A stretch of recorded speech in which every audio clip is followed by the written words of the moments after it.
أعوذ بالله من الشيطان الرجيم. بسم الله الرحمن الرحيم. الحمد لله رب العالمين، والصلاة والسلام على أشرف الأنبياء والمرسلين وعلى آله وصحبه أجمعين. رب اشرح لي صدري ويسر لي أمري واحلل عقدة من لساني يفقهوا قولي. سبحانك لا علم لنا إلا ما علمتنا إنك أنت العليم الحكيم. La haula wa la quwata illa billahil aliyyil azim. Yang dikasihi Tuan Imam, pengerusi serta ahli jawatan kuasa masjid, muslimin dan muslimat yang dirahmati Allah sekalian. Jumpa lagi kita pada malam ini.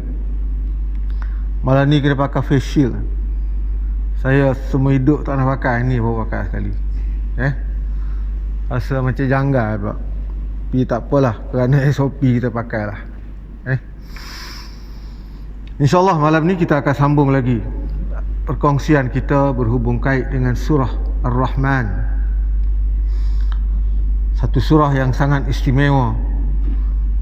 Saya ulang sekali lagi, surah ini juga disebut sebagai pasangan kepada Al-Quran, ataupun setengahnya kata pengantin Al-Quran. Dia setiap benda atas dunia ni dia ada pasangan dia, kan? Al-Quran pasangannya ialah surah Ar-Rahman. Pun begitu, sebelum saya teruskan dengan sedikit perkongsian tentang surah ini, sebagai mukaddimah, saya nak sebut perkara yang lain lah, yang di luar pada surah ini. Satu perkara yang biasa kita buat, biasa kita amalkan, cuma kadang-kadang kita tak perasan apa yang berada di sebalik amalan kita itu. Amalan ni kalau kita tahu perkara yang besar di sebalik dia, kita akan seronok melakukannya dan kita akan buat sungguh-sungguh. Begitu juga surah yang kita baca, kita faham maksud dia, peristiwa di sebaliknya, maka kita akan seronok membaca dia. Sebagai mukadimah pada malam ini, saya nak bacakan satu hadis. Satu hadis yang berkaitan dengan doa selepas azan. Benda simple itu, kan? Hak kita buat hari-hari.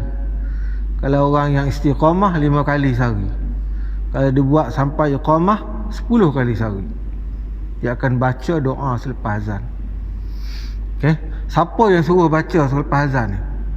Adakah ulama atau sebagainya? Tidak. Tapi Nabi yang suruh baca. Sebagaimana satu hadis yang diriwayatkan, jadi ada beberapa hadis lah. Saya bacakan hadis yang pendek daripada Sa'id Al-Khudri bahawa Rasulullah SAW bersabda, "Iza sami'tumun nida' faqulu mislama yaqulu muazzin." Apabila kalian mendengar azan, maka ucapkanlah seperti yang sedang diucapkan muazzin. Zahir hadis ni suruh kita ucap sebagaimana muazzin azan. Hayya 'ala salah, kita selalu baca la haula wala quwata illa billah. Tapi kalau ikut zahir hadis ini, kita sebut hayya 'ala salah, kan? Iaitu panjang pembicaraannya. Cuma kita nak tahu kepentingan jawab azan dan doa selepas azan. Hadis yang lain daripada Abdullah bin Amr bin As radhiyallahu anhu, sesungguhnya dia mendengar Nabi sallallahu alaihi wasallam bersabda, "Idza sami'tumun muazzin faqulu mislama yaqulu summa sallu alaihi fa innahu man shalla alaihi salatan sallallahu alaihi biha 10 summa sallallahu liyal wasilah fa innaha manzilatun fil jannah la tabtaghi illa li 'abdin min 'ibadillah wa arju an akuna ana huwa faman sa'ala lil wasilah halat lahu syafa'ah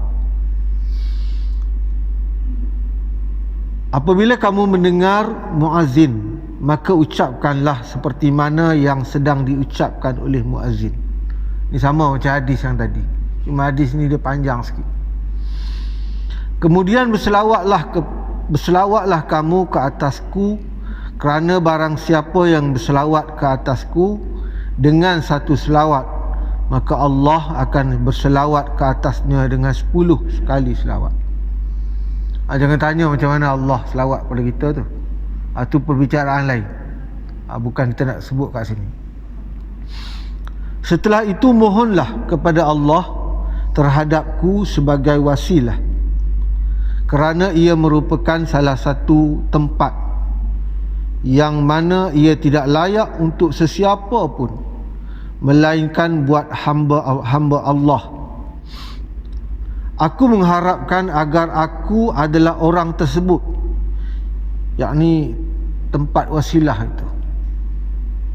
Maka barang siapa yang memohon kepadaku wasilah, maka layaklah baginya untuk mendapatkan syafaat.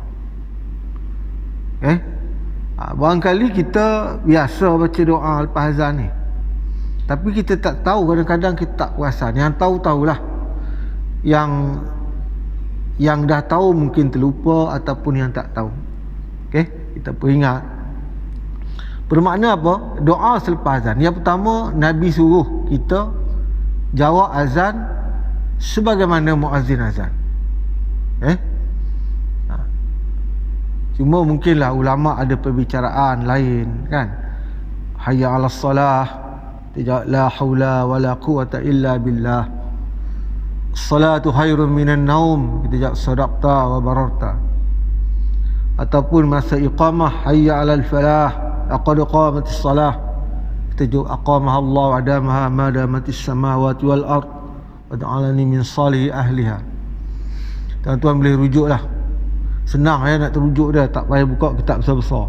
Tuan-tuan balik buka buku Pafa, anak-anak cucu ada buku Pafa, tuan-tuan buka, dalam tu ada cara nak jawab.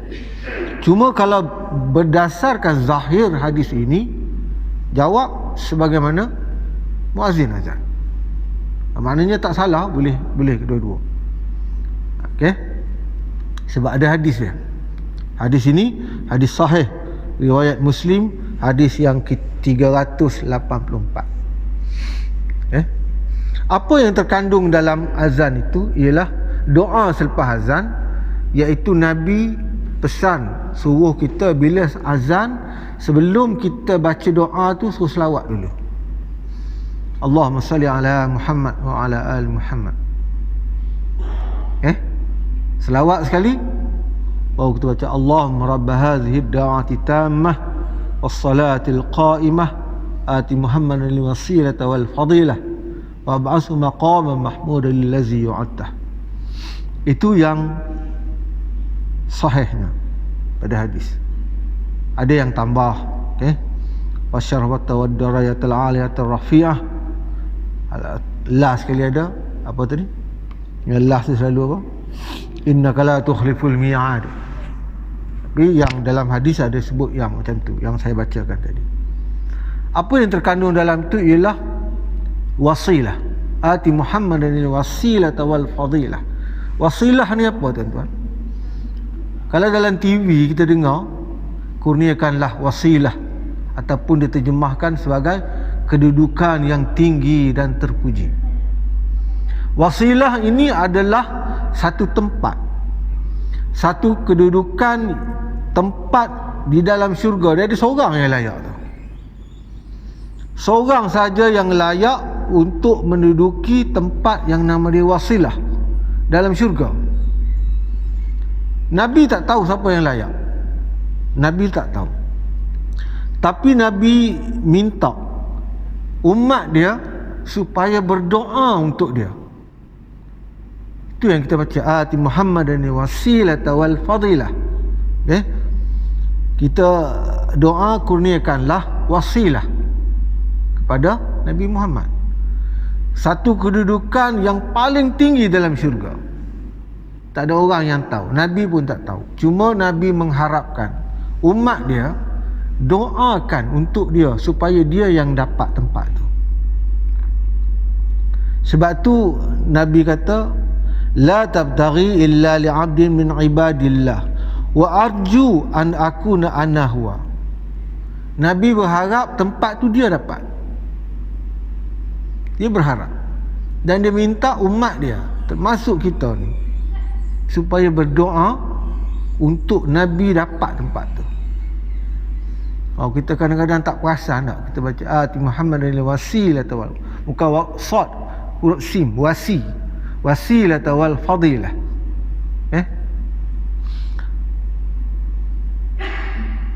Jadi satu tempat yang Nabi mohon umat dia doa supaya dia dapat tempat itu. Dan Nabi janji, faman sa'ala lil wasilah halat lahu syafa'ah. Siapa yang berdoa agar dia Nabi dapat tempat wasilah itu, maka Nabi janjikan syafaat untuk dia. Siapa yang doa, Nabi janji dia dapat syafaat. Besar dah tuan-tuan, besar. Bukan kecil-kecil perkara tu. Kita masa tu kita perlu pertolongan daripada, kita perlukan syafaat di akhirat. Kita perlukan syafaat daripada Nabi dengan izin Allah. Maka ini adalah salah satu daripada kaedah untuk kita mendapatkan syafaat daripada Nabi SAW. Moga-moga selepas ini, bila kita dengar muazzin habis dia azan, kita jawab azan, kemudian kita selawat sekali dan kita baca sungguh-sungguh doa selepas azan itu. Kerana apa? Dia ada perkara yang sangat besar yang kadang-kadang kita tak perasan pun, kan? Banyak benda dalam dunia ni, dalam amalan kita ni, kadang-kadang kita tak perasan kita buat tu, padahal dia besar manfaat dia. Malam ni kalau dapat hak tu pun tak apa dah, kan? Buat balik satu perkara. Lepas ni kita berjanji, kita berazam, doa azan ni kita nak jawab betul-betul. Sebab kita nak apa? Kita nak Nabi dapat tempat yang nama dia wasilah dan kita dapat syafaat, InsyaAllah. Banyak benda kita tak perasan. Kadang-kadang begitu juga berkaitan dengan takbir, kan? Kedudukan kaki kita dalam solat. Tadi sebelum solat, dalam solat kadang-kadang kita angkat takbir, takbiratul ihram, takbir intiqalat, kan? Kadang-kadang kita tak perasan cara kita angkat dah, tapi kaedah dia, kan? Nabi kata sallu kama ra'aitumuni usalli. Macam mana Nabi angkat takbir? Masa mana Nabi angkat takbir intiqalat, kan? Yang itu kita kena belajar. Sebagai orang kata, sebagai mukadimah ini, kita angkat takbir intiqalat ni pada beberapa tempat, ya, kan? Bukan semua tempat. Jadi 4 tempat je kita angkat takbir ni. Pertama takbiratul ihram, 3 lagi takbir intiqalat. Takbir yang maknanya berubah satu rukun ke satu rukun, itu intiqalat. Kita nak rokok, takbir. Kita yang i'tidal, itu dah 2 dah, kan? Tadi takbiratul ihram, yang kedua kita nak rokok, takbir. Yang ketiga kita bangkit yang i'tidal. Sekali lagi takbir intiqalat. Hak keempat bila, tuan-tuan? Hak ni ramai tak perasan kadang-kadang. Hak keempat ialah apabila kita bangkit daripada duduk tahiyat awal. Yang tahu-tahulah. Hak tak tahu kena betul-betul lah. Ada 4 tempat je. Jangan lebih-lebih. Saya pernah jumpa orang bangkit pada sujud angkat takbir. Saya pernah jumpa orang ni. Satu lagi, bila kita angkat takbir, kita kena angkat takbir intiqalat sini sama macam kita angkat takbiratul ihram. Tak boleh lebih kurang kita. Dia tak boleh lebih kurang. Ada orang angkat separuh badan pada.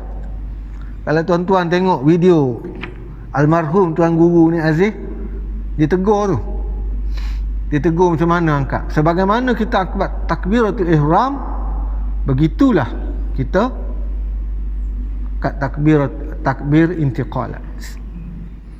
Moga-moga mukadimah ini dapat memberi manfaat pada tuan-tuan dan pada diri saya sendiri.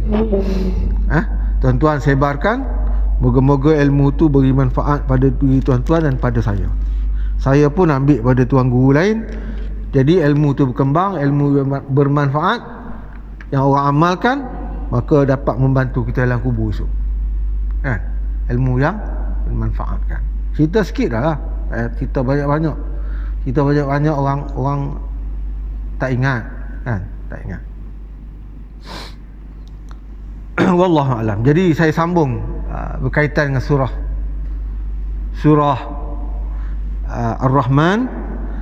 Pada bulan yang lepas saya berhenti pada ayat fiha fakihatun wan nakhlu zatul akmam.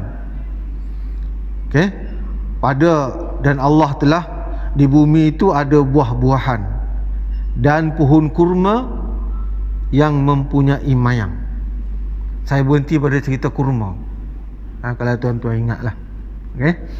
Secara ringkasnya, Allah kurniakan nikmat daripada awal sehinggalah ayat yang ke-11 ini.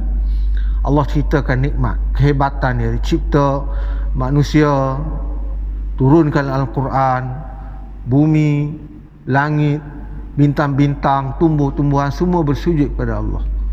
Dan Allah teruskan lagi dengan nikmat dia, fiha fakihatun wan nakhlu zatul akmam. Pada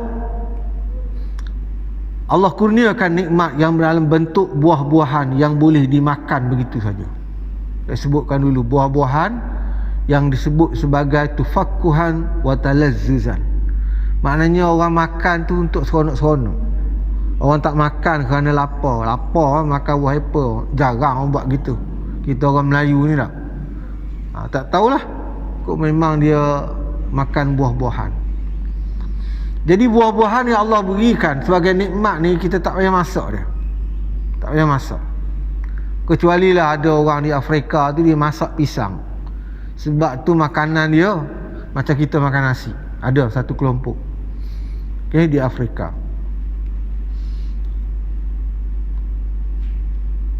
Wan nakhlu zatul akmam, dan kurma, pohon kurma yang mempunyai kelopak mayang.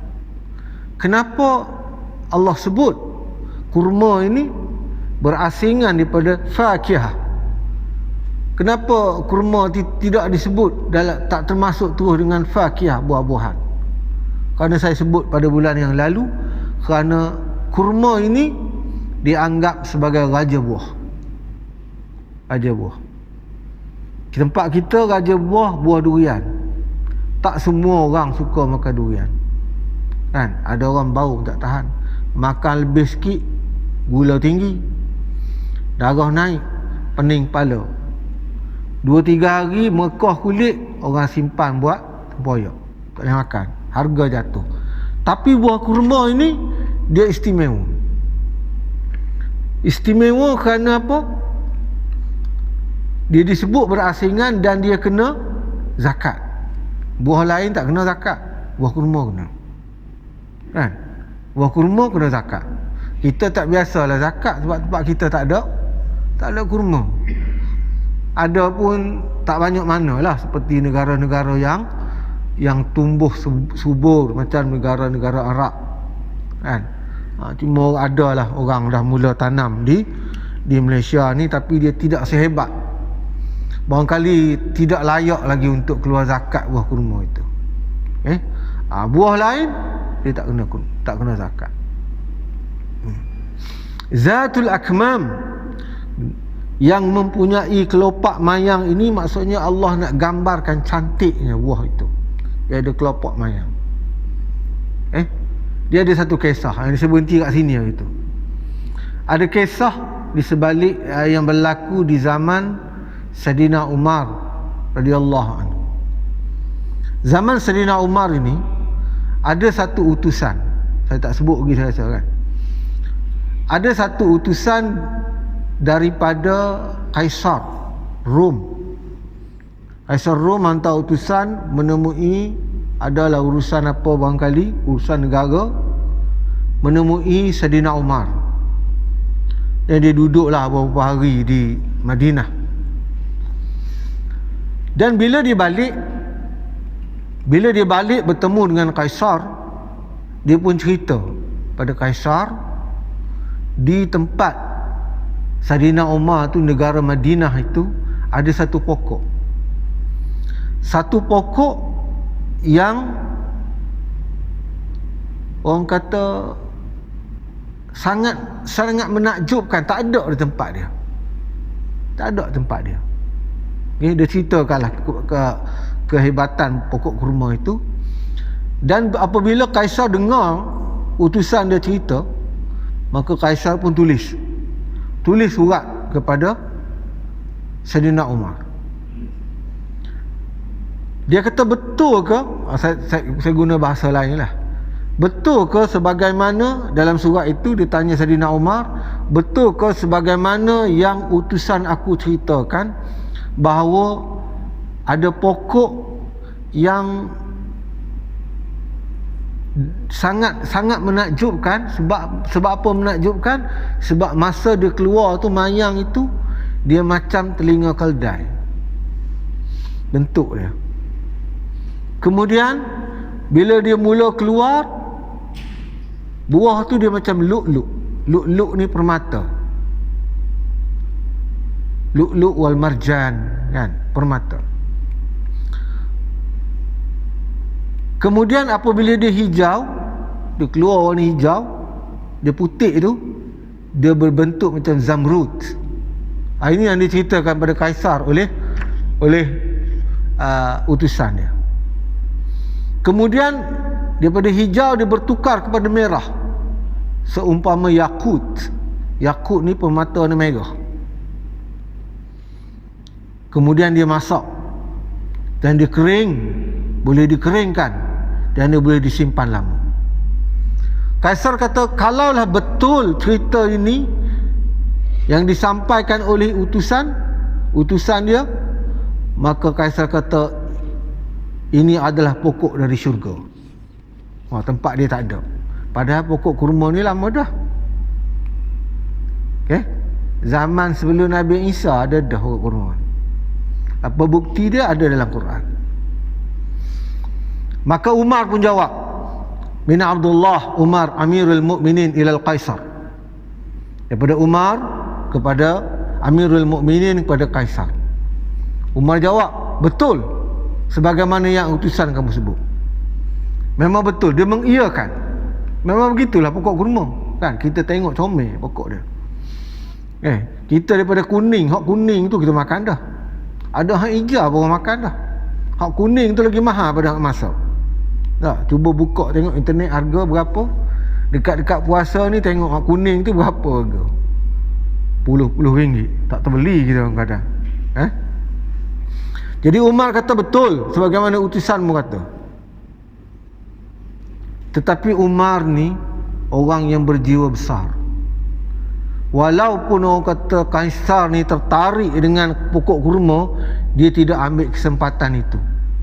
Kalau kita kat orang tanya macam tu, oh memang betul lah tempat saya kurma, marilah kita buat MOU, kita buat bisnes ekspor import kurma. Tempat saya ni memang banyak jenis kurma. Kalau kita macam tu. Tapi Umar, dia tidak ambil pendekatan itu. Dia berjiwa besar.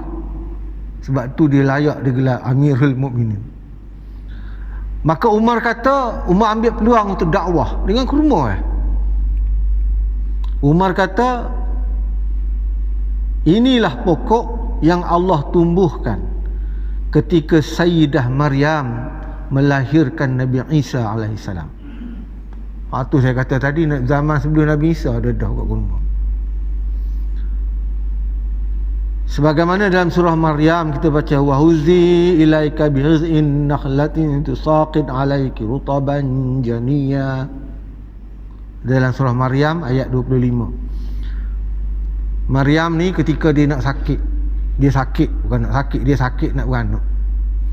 Kan ayat sebelum tu dia kata baiklah aku mati supaya orang tak kenang aku kan. Kemudian keluar satu suara yang menyuruh dia, wa huzi ilaika bi'iznin nakhlatin tusaqit alaiki rutaban janiyya, dan gegarlah ke arahmu batang pohon kurma. Nakhlah tu pokok kurma. Pohon tarma itu supaya gugur kepadamu buah tamar yang masak. Maknanya ada dah pokok kurma waktu itu, sebelum Nabi Isa lahir. Tengah sakit tu Allah tumbuhkan kurma. Allah perintahkan Maryam tepuk pokok kurma tu. Tahu mana sangat nak tepuk tenaga perempuan tak, pokok kurma. Tapi Allah perintahkan begitu, gugur pokok kurma. Ini menjadi makanan kepada Maryam, ibu kepada Nabi Isa AS. Umar kata inilah pokok hak tumbuh. Kenapa Umar cerita begitu? Nak ceritanya Kaisar Rom tu dia Kristian. Dia anggap Isa AS itu anak Tuhan. Dia kata ni lah pokok, dia kata ketika Maryam lahirkan Nabi Isa, yang sembah Nabi Isa tu, ni lah pokok dia. Nabi bagi makan ibu dia, Allah bagi makan ibu dia. Nampak betapa besarnya peranan Umar. Dia tak pandang bab bisnes bab dunia dia tak pandang. Walaupun orang tertarik sangat dengan pokok kurma, sampai dia kata pohon dari syurga, tapi Umar tak ambil peluang itu. Umar letakkan sebagai platform untuk dia berdakwah kepada Kaisar Rom. Dia ceritakan, panjanglah lagi cerita dia, tapi nak ceritanya pohon kurma ni menakjubkan. Sebab itulah dia disebut dalam Quran khusus dan diasing kepada fakihah yang lain. Wal habbu dzul asfi war raihan, dan biji-bijian yang berkulit dan bunga-bunga yang harum baunya. Wal habbu dzul asfi maksudnya biji-bijian yang berkulit, ada yang kata berdaun. Maksudnya antara nikmat Allah tadi, Allah kurniakan buah-buahan, buah kurma yang special sikit buah dia. Kemudian Allah juga beri nikmat kita apa? Biji-bijian yang berkulit. Maksudnya apa? Seperti gandum, padi, bali. Itu antara nikmat. Semua orang makan itu. Kita makan padi, makan beras daripada padi. Dan dia bukan saja memberi manfaat kepada manusia, dia juga memberi manfaat kepada haiwan yang lain.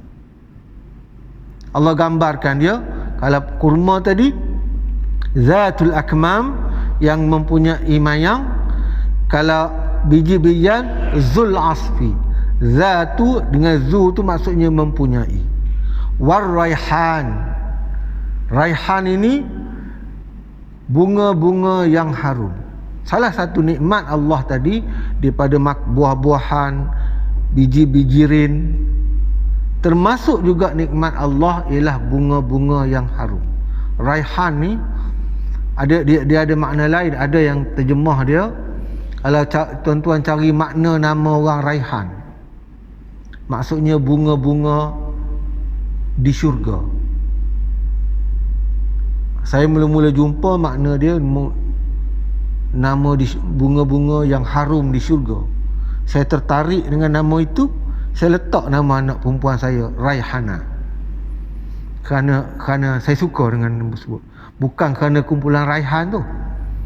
Bila saya letak nama Raihana, orang tanya ni peminat kumpulan Raihan. Tak, sebenarnya kerana saya tertarik dengan makna Raihan itu, iaitu bunga-bunga harum di syurga. Di dalam Quran ini, dalam surah ini diterjemahkan sebagai bunga-bunga yang harum. Makna apa? Salah satu nikmat Allah ialah Allah kurniakan bunga-bunga yang bau dia berbagai, warna dia, color dia, bentuk dia berbagai-bagai.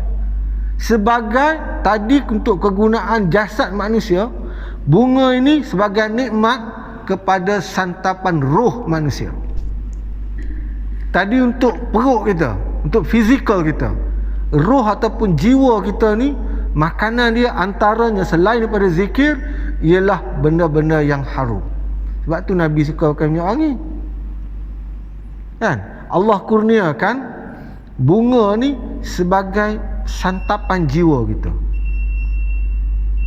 Kita tengok bunga, walaupun kita ni tak minat bunga, tapi kalau tengok bunga comel, semua orang suka. Semua orang suka. Tengok gambar tu comel bunga. Tengok musim tulip kat Turki, orang berebut nak pergi Turki. Saya sambung lah. Tak nak tergantung sangat. Jadi salah satu nikmat Allah tadi dengan kurma, dengan buah-buahan, dengan biji-biji rin, kemudian santapan jiwa kita iaitu wangi-wangian daripada bunga. Sebab tu ada orang buat terapi bunga. Tuan-tuan pergi kedai terapi, salah satu kaedah dia ialah dia guna bunga melo. Bunga melo hak kering tu. Tuan-tuan pergi kedai ubat Cina, kan? Tuan minta bunga melo. Tuan-tuan boleh minum air dia, rendang dan lain, tuan-tuan boleh minum. Saya biasa minum. Dan geng-geng yang terapi ni dia ambil bunga tu sebagai salah satu daripada terapi dia. Itu antara nikmat Allah. Dan Allah tutup nikmat itu dengan kalimah fabi ayyi ala rabbikuma tukazziban. Mana satu nikmat aku, wahai jin dan manusia, yang nak kamu nafikan? Fabi ayyi ala. Ala itu nikmat. Walaupun ada terjemahan lain, nanti kita akan bicarakan. Cuma untuk peringkat pertama ni, fabi ayyi ala. Mana satu nikmat Allah? Rabbikuma, Tuhan, wahai, mana satu nikmat Tuhan kamu. Kuma tu dua, wahai jin dan manusia. Sebab surah ni tujukan pada jin dan manusia. Tuhan kamu berdua, hai manusia dan jin. Tukazziban, yang nak kamu nafikan. Yang nak kita nafikan. Tak ada banyak nikmat Allah. Jadi kita patuh SOP, kita berhentilah. Jadi sebagai kesimpulan ringkasnya, daripada ayat 1 hingga 13 ini, kalau saya ulang balik panjang lah, saya ambil 2 cukup lah. Bermakna nikmat Allah ini dia tak terhitung. Pada diri kita, pada alam, pada tumbuh-tumbuhan, pada bumi itu sendiri terlalu banyak. Kemudian yang keduanya, para pendakwah. Bukan saja pendakwah. Kalau kita nak cerita tentang agama ni, jangan cerita benda remeh-temeh. Cerita capal Nabi, tentu ada baca bentuk capal Nabi, tu orang jadi bahas. Sunnah Nabi punyalah banyak, kita tak terikut. Duduk bincang tak capal Nabi, tak tahu capal Nabi. Hak bentuk kadang-kadang ada geng-geng Habib, dia letak dekat serban dia tu, bentuk capal. Yang itu orang jadi bahas tu. Bukan itu fokus dakwah yang Nabi suruh, banyak lagi. Kalau kita nak fokus pada sunnah, berlambak. Berapa ribu orang duduk di sekitar Padang Perdana, Berjaya Permai, Kuantan Puteri. Berapa orang yang ikut sunnah berjamaah? Tak ramai, kan? Jadi kita, kalau para pendakwah atau siapa saja, kalau kita nak cerita tentang agama, kita cerita yang utama. Hak kecil-kecil tu tak payah nak bahas tu. Fokus pada perkara utama. Jadi sekadar itu dulu. Wabillahi taufiq wa hidayah. Assalamualaikum warahmatullahi taala wabarakatuh. Wallahu a'lam.